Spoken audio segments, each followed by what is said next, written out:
آج 12 ربیع الاول ہے اور آج 7 جون ہے اور 633 عیسوی ہے اور 11 ہجری ہے اور گرم دوپہر شروع ہو چکی ہے اور آپ اپنی بیگمات کو بلا رہے ہیں اور ان کو رخصت فرما رہے ہیں.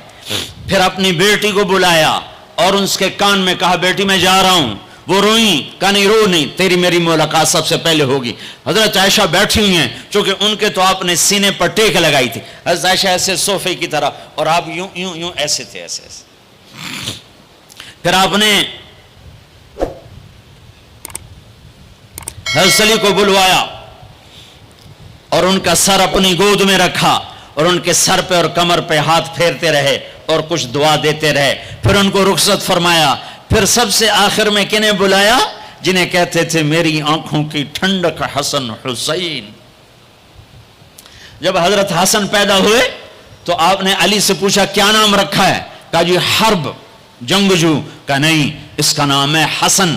پھر حسین پیدا ہوئے، آپ نے پوچھا علی کیا نام رکھا ہے؟ کہا جی حرب، جنگجو. کہا نہیں، یہ حسین. پھر آپ نے فرمایا جب سے آدم کی اولاد چلی ہے یہ 2 نام اللہ نے میرے بچوں کے لیے سنبھال کے رکھے تھے، اس سے پہلے کسی کا نام حسن حسین نہیں رکھا گیا. یہ میرے بچوں کو نام دیا گیا ہے اور ان کو سینے پہ لٹا رہے ہیں اور ان کو پیار کر رہے ہیں. اور آپ سوئے ہوئے تھے، آنکھ لگے. کبھی کبھی آپ ایک چادر اوپر ایک تہمد نیچے، آپ چادر اوپر لیے سو رہے تھے، کرتا نہیں، چادر اوپر سے ہٹ گئی. حسن آئے، چھوٹے بچے، اور دوڑتے دوڑتے آ کر اپنے نانا کے پیٹ پہ چڑھ گئے. آگے ناف نظر آیا تو بچے کو یوں نظر جیسے یہ سوراخ ہے، اس نے وہیں دھار ماری پیشاب کی، اور جو پیشاب کی دھار ماری تو آپ کی آنکھ کھلی تو آپ چپ کر کے لیٹے رہے.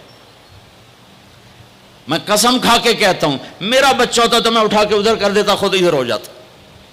تو اب چپ کر کے لیٹے رہے. جب حسن پیشاب سے فارغ ہوئے پھر ان کو اٹھایا، ایسے لاڈ دیے، ایسے لاڈ دیے.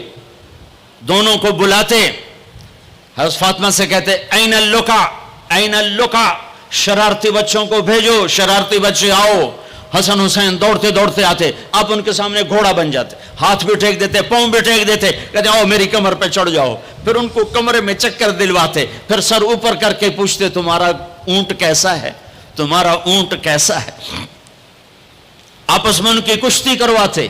ایک دفعہ کشتی کروا رہے اور آپ حسین کو کہہ رہے شاباش شاباش. تو حضرت فاطمہ کہنے لگے یا رسول اللہ آپ حسین کو شاباش دے رہے ہیں، حسن کو نہیں دے رہے. تو آپ نے کہا یہ جبریل میرے پاس کھڑا بھی حسین کو شاباش دے رہا ہے، میں بھی اسی کو شاباش دے رہا ہوں.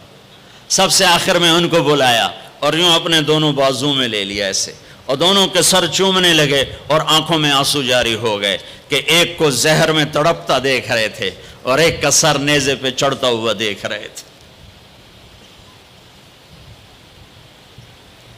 اس کے بعد بھی گنجائش ہے کہ میں جھوٹ پہ کاروبار کروں، میں لوگوں کی زمینیں دبا کر بچوں کے لیے رزق بناؤں، اپنی بیٹی کو زیور سے سجانے کے لیے کسی کی بچی کے منہ سے نوالا چھین لوں، اپنے گھروں کے چراغ روشن کرنے کے لیے لوگوں کے دیے بجھا دوں، اپنے محل تعمیر کرنے کے لیے لوگوں کی جھگیوں پہ بلڈوزر چلا دوں.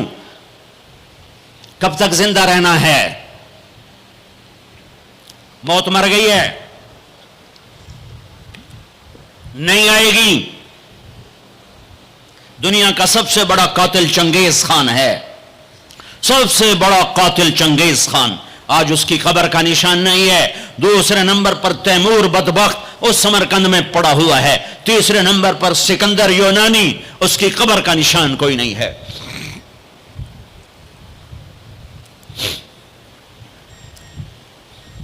پیار کیا دونوں کو، چومتے رہے روتے رہے، چومتے رہے روتے رہے. جاؤ. وہ گئے تو جبریل آ گئے، کھڑے ہو گئے. آپ نے فرمایا کیا ہوا؟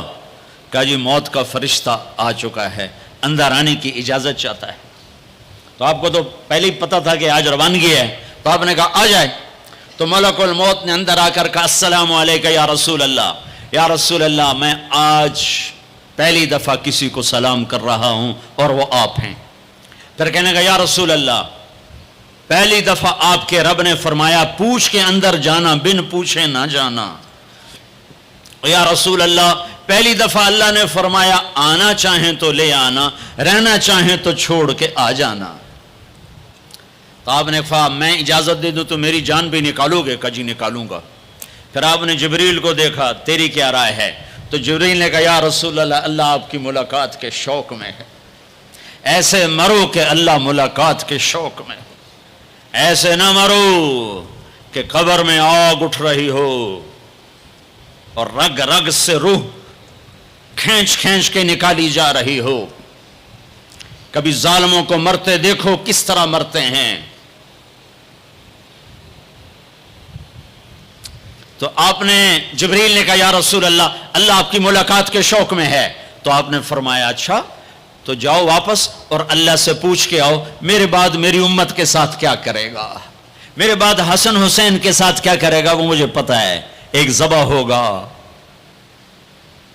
ایک زہر میں تڑپ تڑپ کے جان دے دے گا۔ حضرت حسین کہنے لگے بھائی مجھے بتا تجھے کس نے زہر دیا ہے؟ تو آپ نے فرمایا کیا کرو گے؟ قتل کرو گے؟ اسے قتل کرو گے؟ کہنے لگے ہاں قتل کروں گا۔ کہ نہیں بتاتا، اگر وہ نہ ہوا کوئی اور ہوا تو ایک بے گناہ کا قتل میرے ذمہ پڑ گیا، اور اگر وہ وہی ہے تو قیامت دور نہیں، میں وہاں جا کے خود نمٹ لوں گا۔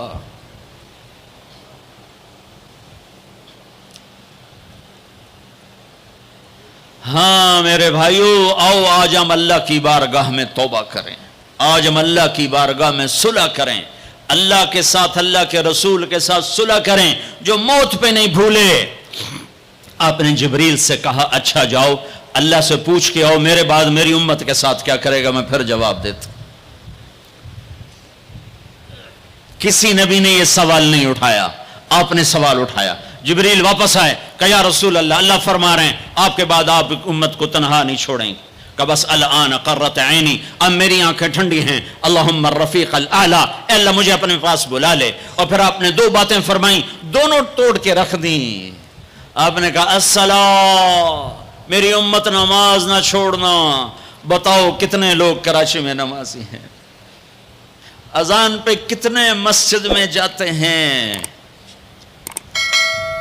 وما ملکت ایمانکم، میری امت کے غریبوں پہ رحم کرنا، ظلم نہ کرنا۔ آج ظالم پھنکار رہا ہے کالے ناک کی طرح، اور مظلوم سسک رہا ہے۔